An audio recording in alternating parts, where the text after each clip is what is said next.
What is going on? Hello, hello. Happy almost turkey gobble up day.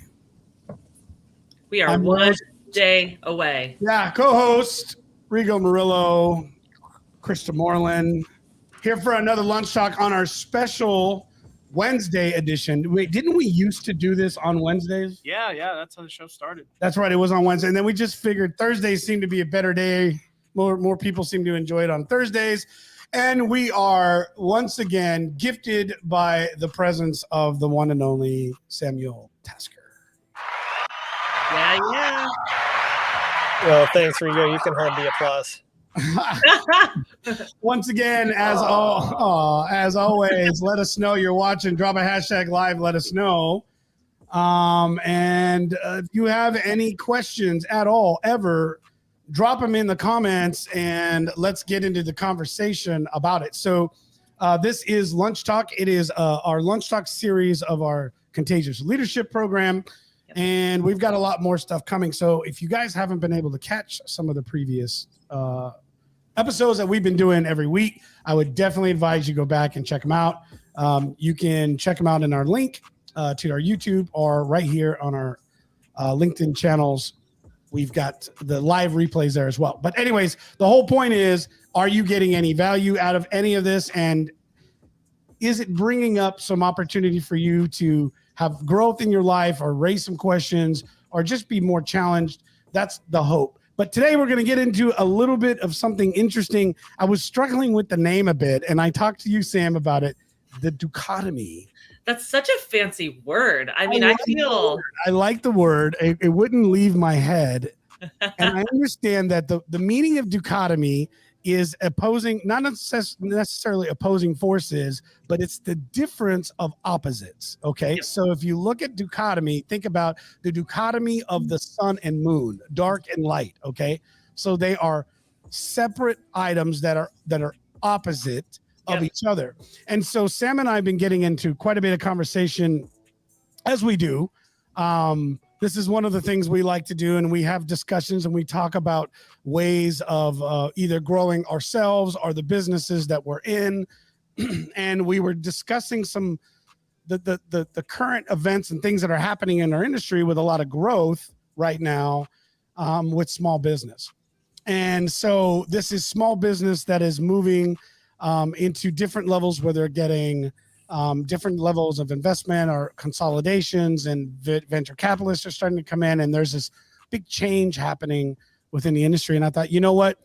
It is getting closer to the end of the year. Our industry within the renewable industry is about to have a very large conference, and there's going to be a lot of questions coming up. So we thought, you know what? Let's get into it. And let's just have that discussion. So anyway, so that's where we are. And that's it. And so I wanted to kind of jump in a little bit. And again, Krista, thank you very much for being here once again. Always appreciate your time. And Sam, who is on the road, where you headed, Sam? Wally World? Yeah. We're on the central part of Florida going north, and we brought jackets. It got chilly this morning, so we have to have all the extra gear out here in case it gets below 50. Yeah. You know what's funny, Sam? I'm sitting here at my desk. I got a iced coffee and I got my hot coffee because I can't decide. In Arizona, like 1 minute it's hot in my house, the next minute it's cold in my house. I just have to have both. So I feel you. That's tough. It is. You have to be versatile to work and live in Florida. Fans at the desk and blankets all in the same day. Yeah, well, I appreciate you bearing with me. I did have a hoodie on, and then I took it off because it got hot. I bring the holiday spirit of road trips, Rigo, indeed, from maybe a not ideal studio, but a spirited studio. Well, you know what? I'm glad you're here. So thanks, Sam. Yeah, I appreciate it. So now we'll get into it a little bit. In our discussion, and Chris and I were talking offline before we got in here a bit. And, you know, for those of us who are entrepreneurs, small business owners, the pain is real, right? The pain is real. Here's an interesting statistic from the Small Business Administration Office. They released this in August of this year, the 2021 small business profiles for the United States, 32.5 million small businesses are employing 46.8% of the private workforce in the United States. That was a pretty powerful number, right? 46, so nearly half of all of the private workforce. And what this is saying is that it's removing any sort of a government or federal employee.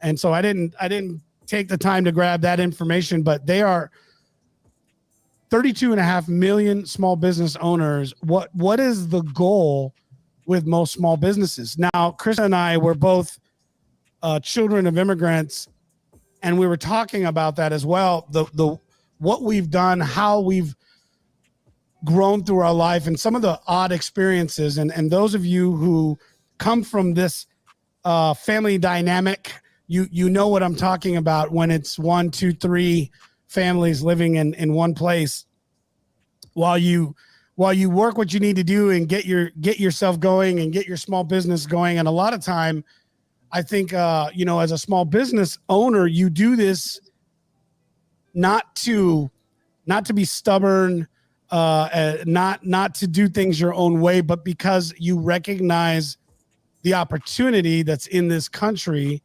and that it gives you a place to build something different for your children. Yeah. That was, I would say, if there's anything I learned from my father, was simply that. It was how he could help us learn how to build something for ourselves so that we could create legacy. So what's the goal? What's the end goal for a small business? Sam, what's your thoughts on this? Because you work for a privately held organization that's a good size, right? They've good history and yeah, I've done a little bit of both, but I like how you're framing this because, as you and I were talking, I started thinking about the same point. What's really the goal of a business? And as we look into our market and some of what's changing with private equity, that's what is behind a lot of the discussion, and sometimes concern, but sometimes motivation. So yeah, right now working for a family-owned company. It's been owned by the same family, 5th generation managing director for over 150 years. And it says a lot that there isn't any interest in private equity. And the reason is because of control. And the other reason is because of values, something that has kind of cut through a lot of our discussions. Before the call, we were talking about where we like to get pies from. And there's something to be said about, getting a pie from, the mom and pop's bakery around the corner versus the supermarket. And it's funny that same TLC and some of those other values, I think, transcend into other businesses as well. And that might be being easy to work with, being simple, delivering on commitments. And while other people can say it, the truth is, if you're sitting across the table from that's been picked up by private equity, in the back of your head, you're wondering how long is it until they sell to somebody else? No, you're right, Krista. We were just talking about the same thing. Go ahead, tell the story. We were literally we were talking about the exact same thing, Krista. Sam, we were on the same wavelength, my friend. I was just sharing with Rigo that when I was in college, I worked for a restaurant. It's called Oregano's here in Phoenix, Arizona, and it's all over Arizona now. I think he has.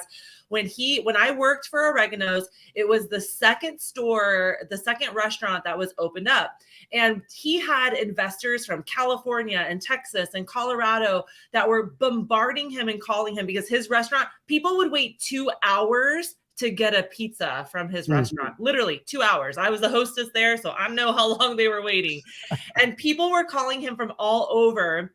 And they wanted to turn it into a franchise. They wanted it in California, just like In-N-Out and all the other places. And I remember having a staff meeting where he sat us down. His name was Mark. He's a brilliant business owner. And he said, I will never sell my restaurant to anybody else. This is the boutique of pizza places in Arizona. And if people want my pizza, they have to come to Arizona to enjoy it. And I'll tell you right now, I have family members who come. The first thing they say when they get here is, we're going to oregano's, right? Literally, people come for that. And there's something very special and unique about that. There is a culture. We've talked about this over the last month, a culture, an environment, a vibe, a feel that you get when you purchase, buy, and engage with somebody who owns their own business, a small business, because the skin in the game is so different than a big franchise and a big corporate, than a big business. You feel that disconnect. And I'm not saying that we don't purchase and buy and engage with big businesses,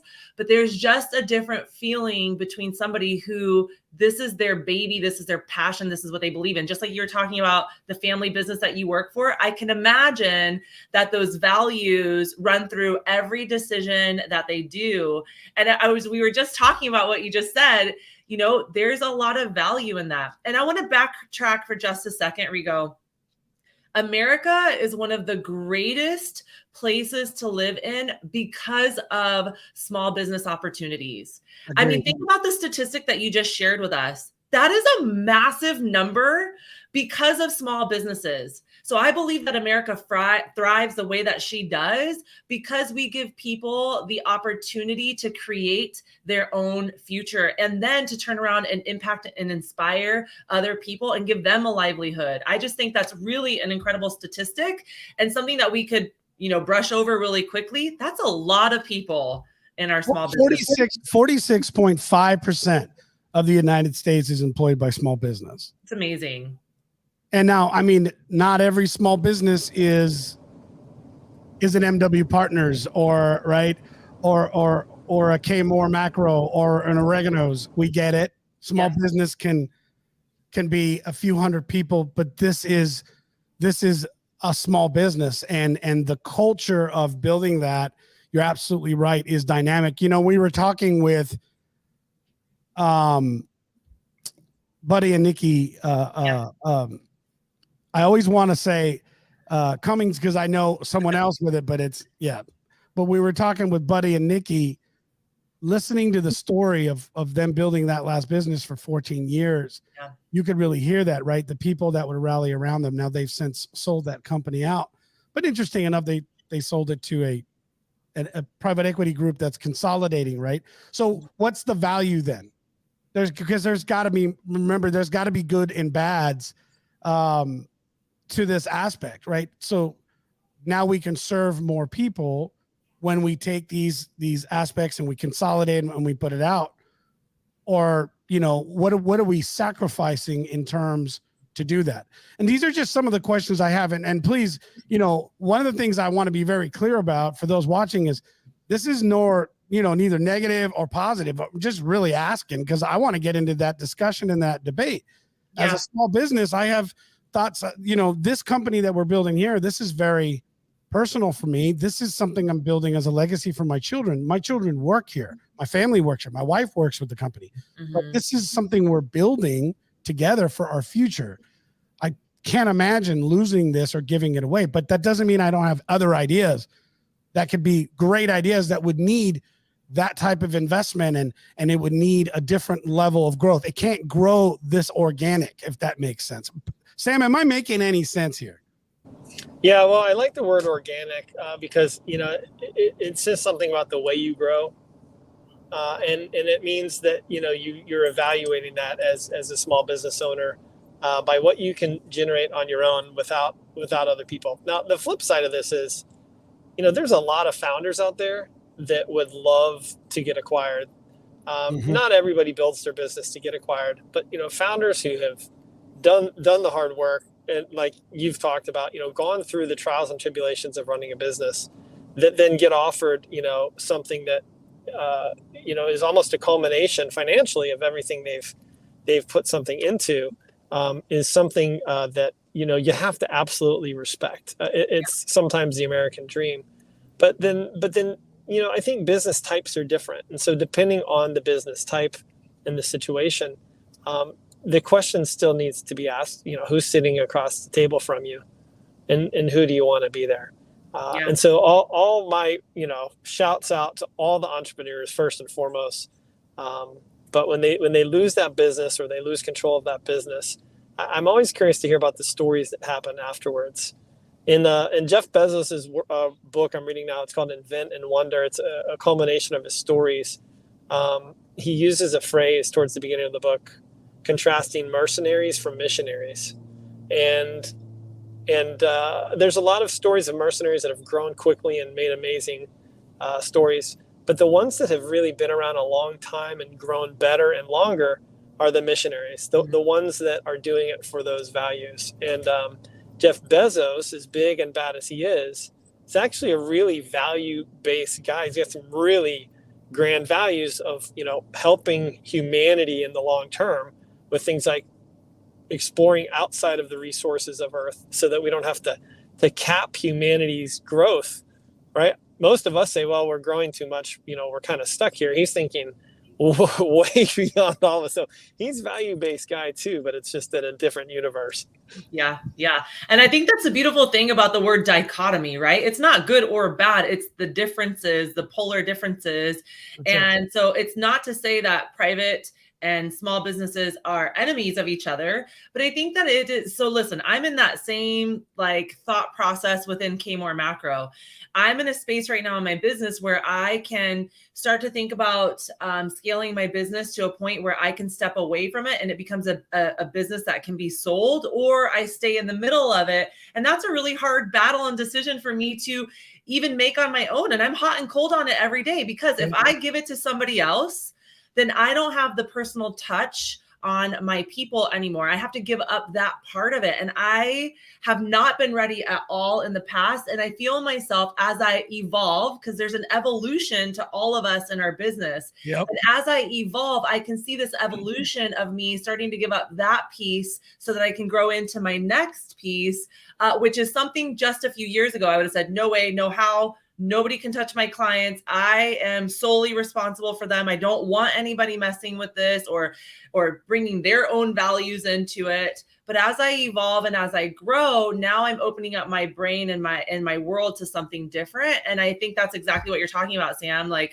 It just kind of depends on who you are, where you are, and what you want out of your business. That's a good point. There's a book by a gentleman by the name of John Murillo. That was actually funny enough, with having a last name like Murillo, you think but it's got almost all the letters except it has W's in there, which totally screwed me up. But Built to Sell. Yes. It's interesting because in the dynamic of this particular story, he shares this experience and this teaching in the book through a story. Okay, so it's a fictitious story, but in there the owner decides not to sell the company in the end. But it's interesting what we learn in the process of building a company to sell. And I'm with you, Krista. This is the decision I think a lot of us have. I think the same challenge is within a role of management. And if I think about this, somebody that's growing in their career. I mean, look where you're at now today, Sam, in your own career. Today, you're sitting as in a position of CEO.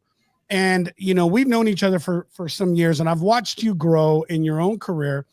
It's easy to get to a place where you can say, this is where I'm going to stay and I don't want to grow anymore. But then, right, the maturity, the growth, age, experience, all of these things start to make a play, and you realize, maybe it's time for me to offer more, because it's not about position or title. For some, maybe it is, but at least for me, it's never been a position or title. It's about my opportunity to offer value without constraint, right? Is to be able to do something and says, oh, that's a value add. You tell me the consumer that I'm working with today would like this. Well, I don't want anyone telling me that I can't go try it. It doesn't mean I'm going to be good at it. It doesn't mean it'll be successful. But if I want to try, I have the freedom to do it. Now, I may have restraints like financial or geographical or, support from, employees or whatnot. But the point is that all those problems can be solved. And I think that's the beauty of why we do things and why we create small business. And the challenge of building our business so that it can be sold and then making that decision whether we want to sell it or not. You know, we're seeing that happen right now. And you raise a really good question, Sam, which is, well, how do you know if they're not just when it's going to sell to the next guy, right? How long is this relationship going to matter? And then it comes down to, well, how much of business is being done due to the values or relationship of that company, right? Because I can't imagine this doesn't seem like something that would work for every type of business. Wouldn't you agree? There's some businesses that offer product to consumer. Wouldn't we want them to be bigger and better, right? Do we really, or do we lose quality there too, right? Do we go from something that's made locally and, you know, I don't know. No, I think so. I think it depends. I think there's some things that organic growth can't deliver on, that you have to bring in investors for. I don't know if, everything's possible with just an organic growth plan. So I think that depends. And then, in various settings, you've got to think about if someone who's growing inorganically is your right partner. I'm not a private equity expert, but I think a lot of private equity folks enable some incredible things, including charity, including good businesses. Yep. But I also think they represent concerns with industries that are trending. And you and I've been in renewables over 10 years, but I'm concerned about some of the trends in renewables right now that may not be, not to make a pun here, but may not be sustainable to good business practices, because they're going to try to grow inorganically in a market that has really lean margins that is tough enough to run on its own. So what I wonder about in the private equity growth in renewables is, what's the thought on coming in and running negative profit margin businesses? And the private equity guys might tell you, well, we're doing that to monopolize a segment. We're doing that to grow ultimately for our shareholders' goals and their values. But what about the people, in the midst of the transactions and the story? And some of those stories are the stories you hear about people getting ripped out and the soul of a business going away and customer relationships going away. And there's something to be said about that. You can't say that's just how business goes. I think that can also lead to some concerning areas if they're done wrong, without putting our finger on too many hypotheticals. I think that can be done well. I think it can also be done wrong. No, you're right. Dave dropped a comment, and I'm going to put it up here. He says opposites must coexist. I agree. Think about this. If it wasn't for some of these larger institutions or these different styles of building business, how many of us in the small business world, in the entrepreneurial world, would exist? Right? If we didn't see a better way to build something, it makes me wonder, is this just part of the evolution? Yeah. Like, is this just the way it grows? So, some small businesses have an intention of never getting larger than, and they have their reason, right? They are doing this because they want to be happy while they work and provide for their family. So they create a dream. And Oregano's, let's use that as an example, Krista.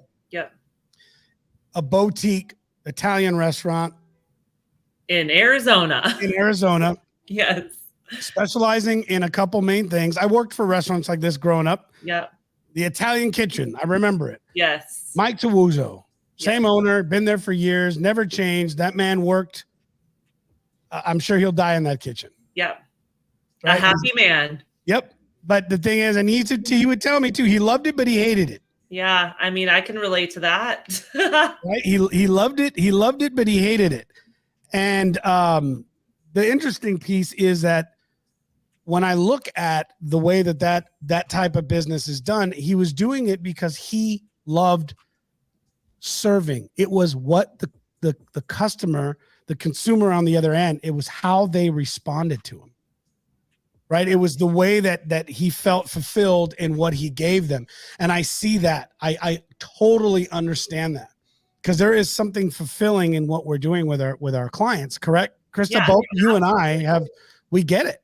Yeah, absolutely. I think small businesses, listen, I'm not the only health and weight loss coach for busy moms. Like there are a million different health and weight loss coaches for busy moms, but I looked at the industry, I looked at how I fit into the industry and how I was served, and there were missing pieces to what I needed in order to thrive in my health, in my wellness, and in my motherhood role that really like gets sprung onto you, right? And so that's why I created K More Macro. I saw a need, I saw a better way, and I fulfilled that. And so here's the battle, Sam was talking about it, is if I want to impact more mamas, something's got to change, because I'm only one person. And Rigo, that I've already implemented that change into now I'm coaching the coaches. I'm teaching people how to do what I do. And that's because I want to impact more mamas to come. And so, like you said, this is the evolution, and there's value. There's value in all the different pieces of it. And I do think that it's a very specific individual desire, whether they want to or not sell and allow, private sectors to take over or to buy out.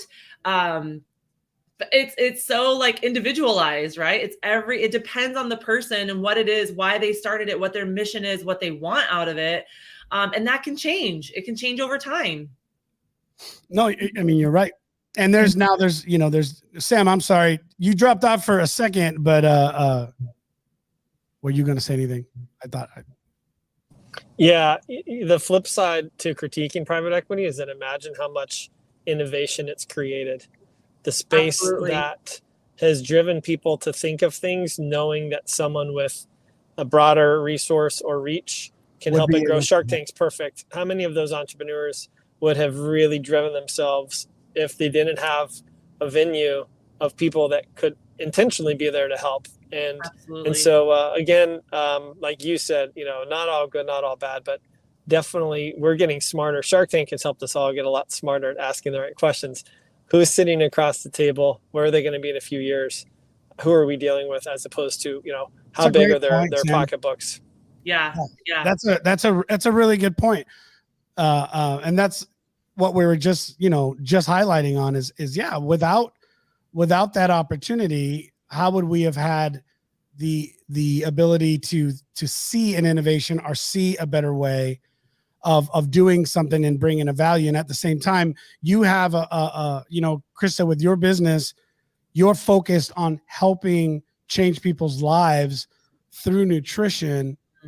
And you do this because it's a passion and you're doing something great, but the system of what you do works. It's a blueprint. And if you could get it out to 100,000 women, that's 100,000 women whose lives could be changed versus, the hundreds that you're impacting every year.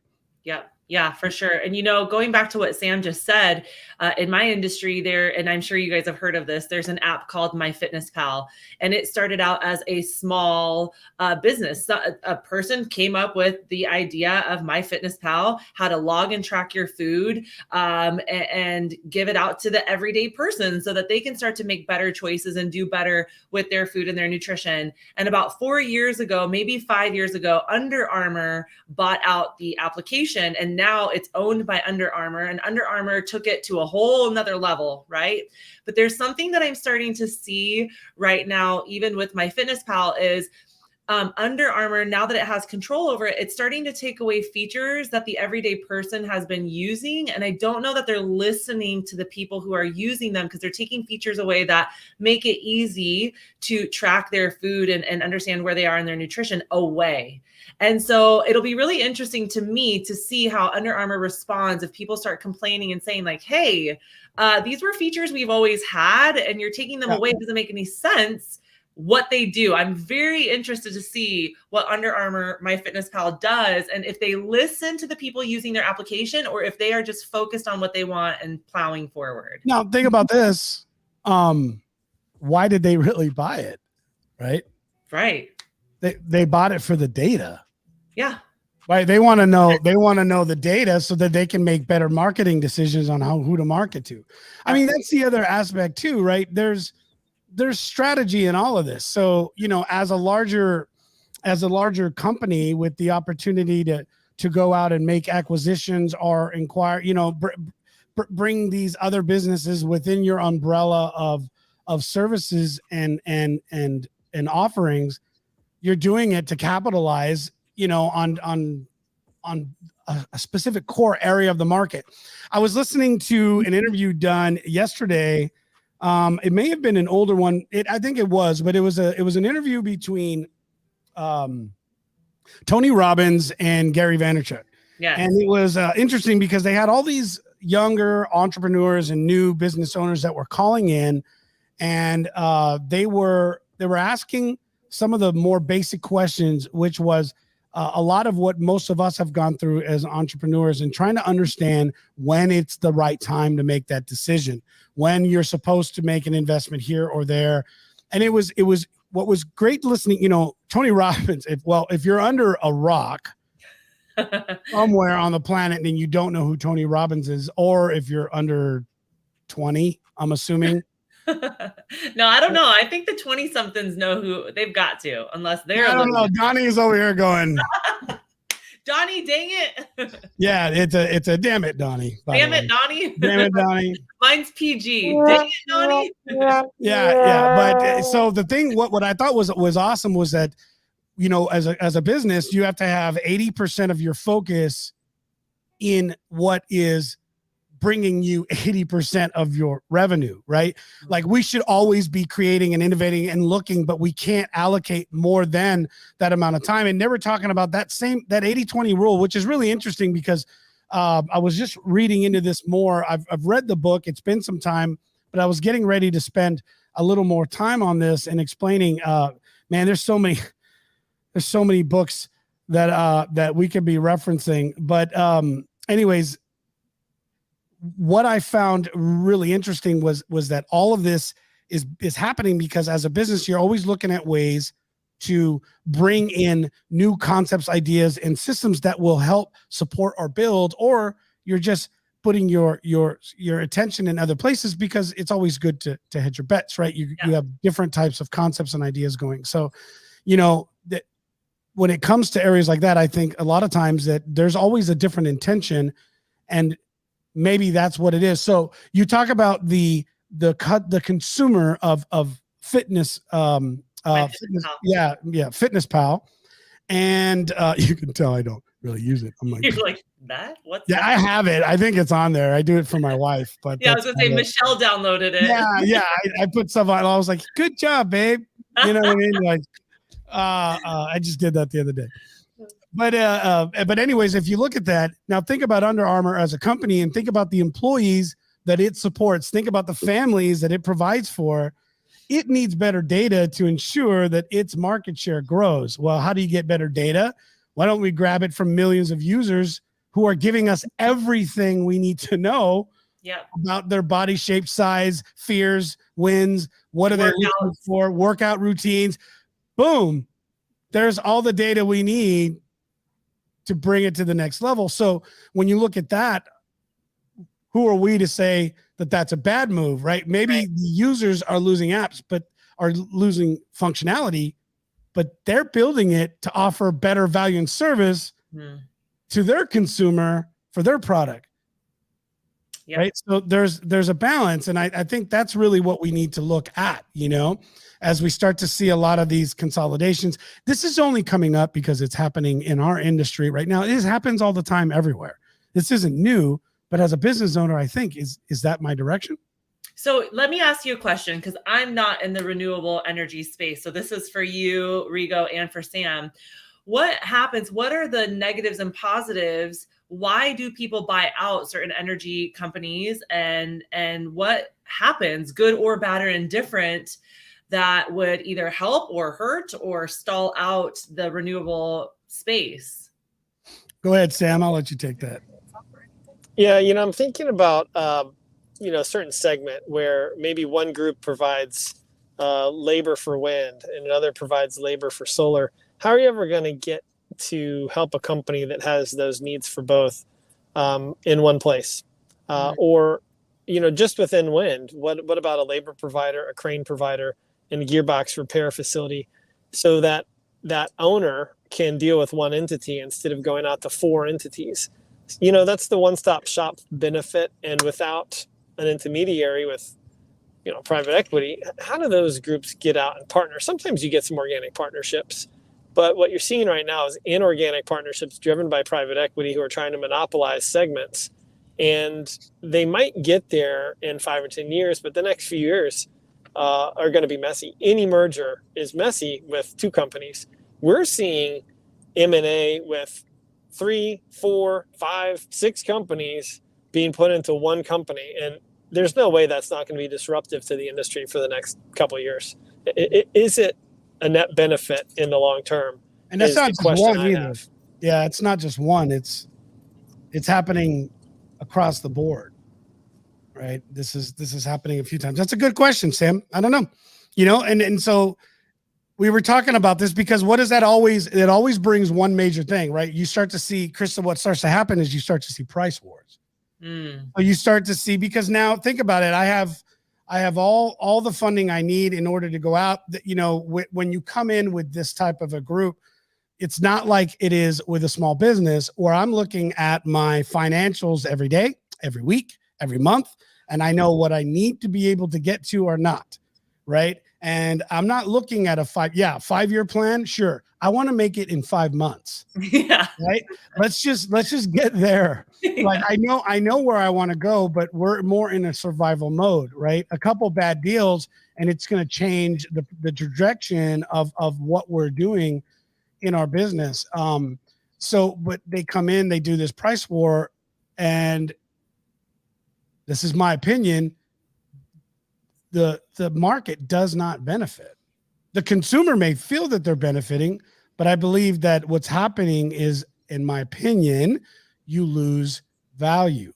You lower the standard, and what happens is now you create a new normal, and you lose the opportunity for small businesses to compete. Yeah.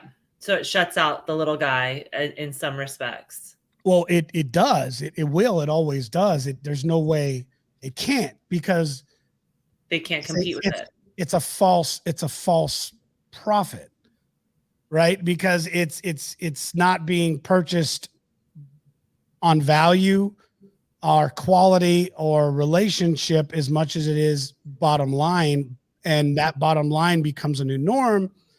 And then small business who depend on being very good at delivering on promises and a quality service or a quality product now have to, it's like, it's the nickel and dime store story against the global giant, big box store, right? And there's a couple of those global giants that we all shop at now, and we love that we can get everything there. But look what it did to the small realm. Now, the entrepreneur side of me says, but that's the evolution, right? That's the evolution. So what are we doing to bring value that is not possible from that level of service?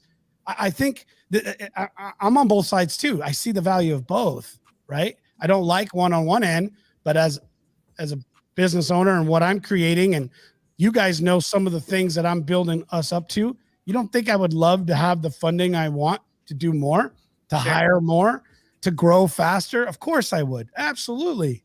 But at what cost? Yeah. And that's where I need to make the decision. What am I actually trying to achieve? If I'm building something to sell so I can go into my next venture, then it makes sense, right? Am I building this to keep as a legacy for my family? Then I have to know that I've given myself some level of restraint too, right? What am I doing this for? And I think that's really the question that comes down to, if I'm doing this to serve the community, like an Oregano's, that to become a community staple, yeah, you know, a little cornerstone within that neighborhood. Go ahead, Sam. Yeah, I think what we're talking about is competition, and I think there's an extent to which that's really important. That's also what makes our country one of the most competitive places for talent, for economics globally. And so we need that balance for that competitive aspect as well. But to some degree, some folks are going to stretch that.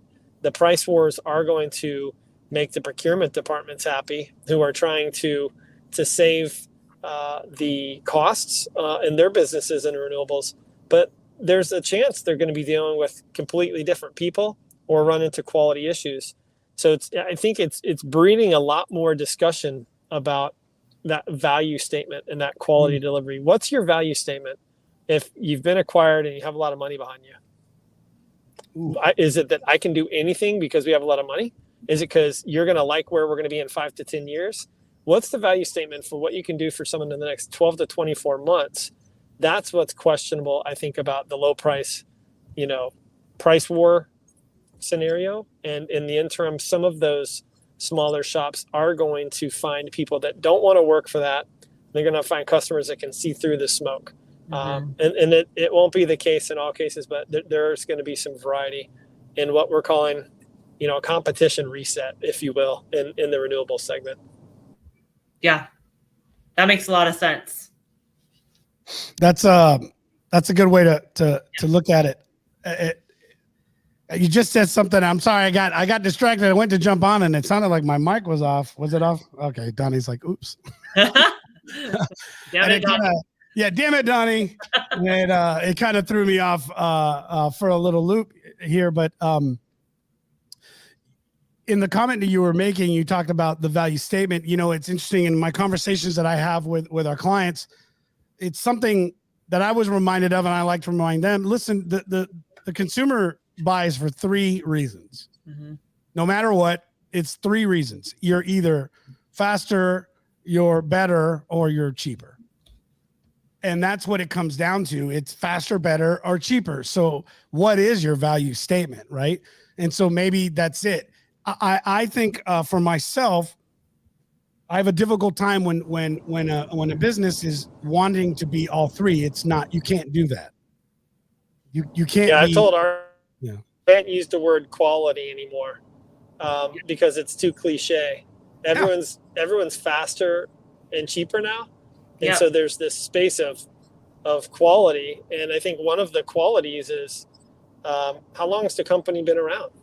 And when you're talking to someone that's been around for 6 months and they have a quality statement, I would really question that. What's the track record that you can stand behind other than this fancy, marketing that you have?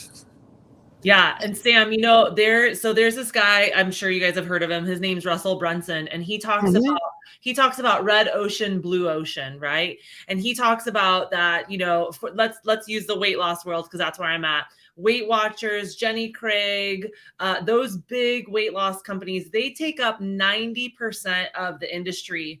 And that's considered the blue ocean, right? They own 90% of the blue ocean. And the rest of the small businesses like myself and the hundreds of thousands of other health and weight loss coaches, we're in the red ocean fighting for that 10%. And so like Rigo just said, you're either going to be the fastest or the cheapest. Well, here's the deal. I cannot compete with Weight Watchers $39 a month with their free app. I cannot compete. I cannot feed my family on that. And I cannot run a successful business. So what I have to do is I'm not going to be the cheapest. I am going to be the boutique of health and weight loss for busy mamas, busy women on the go. And so how do I add quality? How do I add a different experience than they would get from something that is cheaper and has more of their own resources like apps and all of these other features that as a small business I cannot. And so that was always really, really big for me was, okay, I'm in the red ocean. How do I pull myself out of the red ocean and make it a sparkly ocean and live in my own little waters here? And that's what a lot of us small business owners have to think of. We will never be the fastest or the cheapest. When people get on a discovery call with me, I tell them, hey, if you're looking for cheap and you're looking for quick fixes, I'm not your girl. Like, period, hands down, not your girl. And there is a respect that they have for me when we get on these calls, because they're like, I've already tried cheap. I've already tried quick. Guess what? Not working for me. You know what I like to say, Krista? If you want the cheap guy down the street, I can get you their number, and I'll connect you guys. And if that's what you're looking for, and it usually sparks a question in someone's head to say, wait. Well, so you do something different, and then you can have that conversation. Yeah. If you're just looking for that, just go, because we don't want to waste our time with you. That's right. No, That's right. yeah, you're right. I mean, same thing. You know, our business, we focus in sales growth, lead generation, and connecting, right? I mean, it's essentially what it is. It's a modern variation of yesterday's networking. Mm-hmm. And so when you're working with somebody like that, and Sam knows how this works with us very, very well. Krista, you do too. But you know what I find the most interesting is you talk about quick, you know, I think I've shared this before. It's why I love working outside so much. That's why I love really, like, you know, taking care of my grass, taking care of my lawn and landscape. I love my grass. I worked hard on that thing. But the thing is, it's the nicest in the neighborhood too, I would say. So is mine, but it's turf. It's plastic. Got it. Mine is not. But here's the deal is you cannot, good things don't come that quick, and there is a lot of things happening very fast, and everybody wants quick solutions. And, you know, we sit with our clients and we tell them this is going to be a year-long program. Like, if you're looking to bring in this consulting team and they're going to come in and they're going to bring all this new development and leads and opportunity, they're going to help build your business. This is not going to happen overnight. You're not going to see results. I mean, you could, we try in 30, 60 days, but that's not how this works. It's just like in taking care of my body. I didn't gain the extra 20 pounds in a month or 2 weeks. Yep. It took me 2-3 years to gain this. Right? If I want to change habits to get it back off, it's going to take time. It doesn't have to take that much time, but it will take time. And I think that is where the value comes in, is I believe that in what we're able to offer, we as small businesses, we are doing something for a long-term investment. Mm-hmm. We're looking to build relationships and value service for our clients, that we're not always going to be the choice, but we will always be who they can depend on, because we have a value that says, this is what it is, this is how long it takes, and this is how we reach success, right? Yeah. Sam, I'm curious, with the company that you work in and you own, what sets you guys apart from other renewable industry or renewable companies, and how do you guys create that 10% different than what people would get from other renewable wind companies? Sure. That's a great question. And thanks for giving me the opportunity to talk about that. And yeah, I am not the owner, but that family has really valued a few things. One of which is not getting too big and not being cumbersome. So being nimble, having and allowing access to the decision makers, that you don't have to go through layers of an organization if you want to talk to, or you have an issue that you think warrants speaking with the owner.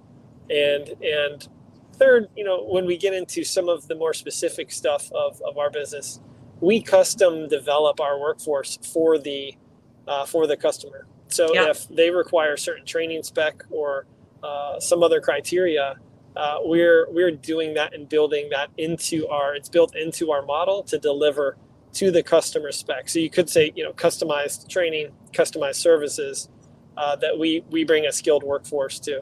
Those are a few of those points. And what we're delivering on, what you'll hear our customers saying is that we are getting in and finding improvements in their existing procedures.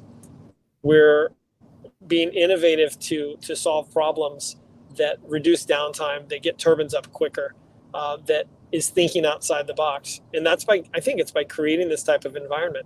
When we do have problems, we put our full focus into it. And I'd like to call it business presence. that we deliver that big organizations just they're not going to give to the customers. Yeah. And I think you nailed it. And Rigo, I think this is what sets why people come to you, Rigo, why people come to me, why people would go to Sam's company, is because it is about diving into their specific needs and creating a custom roadmap to their solution, your problem, your solution. And I do think that's what gets lost in the bigger picture and being acquired by big business, is that is what people want. That's what people seek out. I just hired a business coach. I've hired several business coaches, and I won't work with somebody who gives me a DIY program. Why? Because I don't have DIY problems.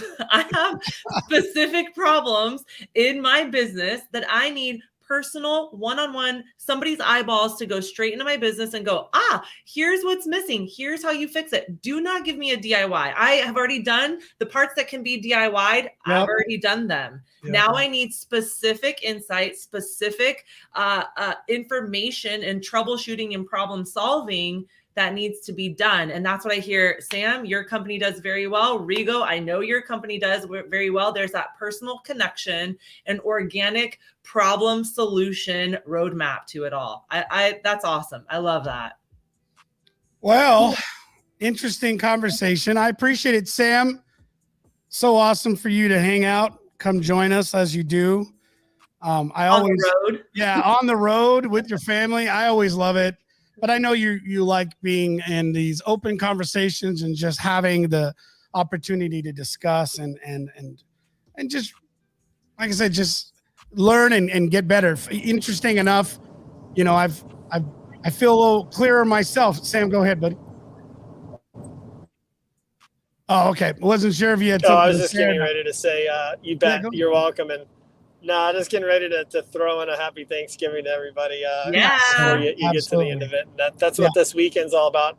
I think this is the week our country does holidays better than any other time during the year. We're not so good at taking breaks, but I told my counterparts in Europe and the UK, I said this isn't a week where you should expect anything to get done. For a change, America shuts down pretty well this week, at least for half the week. No, it does. Krista and I were saying we're off, but we're not off. Well, you know what? Yeah, I'm encouraged now to really step into that, Sam, because you're right. Listen, we grind, and our families, our own psyche, our own business will be better for it if we take the time to sit in gratitude, which is what this week is about, and to remember how far America has come. And Rigo, I think you and I need to rethink what we were going to do for the rest of this week, my friend. Oh, you're right. One of my son is home from the road. So you're absolutely right. Listen, we've got a lot of really great things planned for the month of December. There will be some change-ups again, as a lot of us in the renewable energy space will be attending some upcoming wind conferences or American Clean Power Conference. So we'll be there. Donnie and I are still trying to figure out how we're going to do this, whether we can go live or not. We have not had a lot of luck on the road. I've seen you in your truck. We got stuck in the rain, and yes, we were in the truck. I think that was the ATF show. Yeah, Krista, you're a fan. You can't be. That was ATF. Okay. So anyways, but we just wanted to tell you that we do have some really good stuff planned. So for the last show of this month, we're in the process of getting this locked in with a gentleman. I don't want to say his name yet, but I'm pretty excited for you guys to meet him. Author, speaker, and has done a lot. He's got an incredible story, and he's doing some amazing things right now, changing people's lives through his story. And he's got some great stuff to share with you as we get into December. Again, it's an attitude of gratitude. It's one of the things that I want to be able to focus on with you guys and remind yourself, as I remind myself, what have we accomplished? Stop looking at what's happening right now in your life and what you didn't get done, what you failed to get done. Look at what you did get done, what is accomplished. Look at the gifts that you have in your life. As we look at being thankful for something, no matter what you've gone through, and there's a lot of us that have gone through some incredible pains and experiences, but what is important is that we look at what are the gifts we have today, right now, and how can we take these gifts and amplify them to others and to ourselves and to our family as we move towards the rest of this year and into next year. Enjoy the time with your family. Please take the time. Krista, I think you and I need to just make it happen.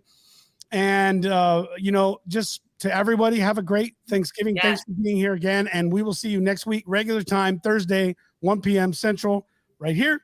Talk to you soon. Krista, see you later. Bye, y'all.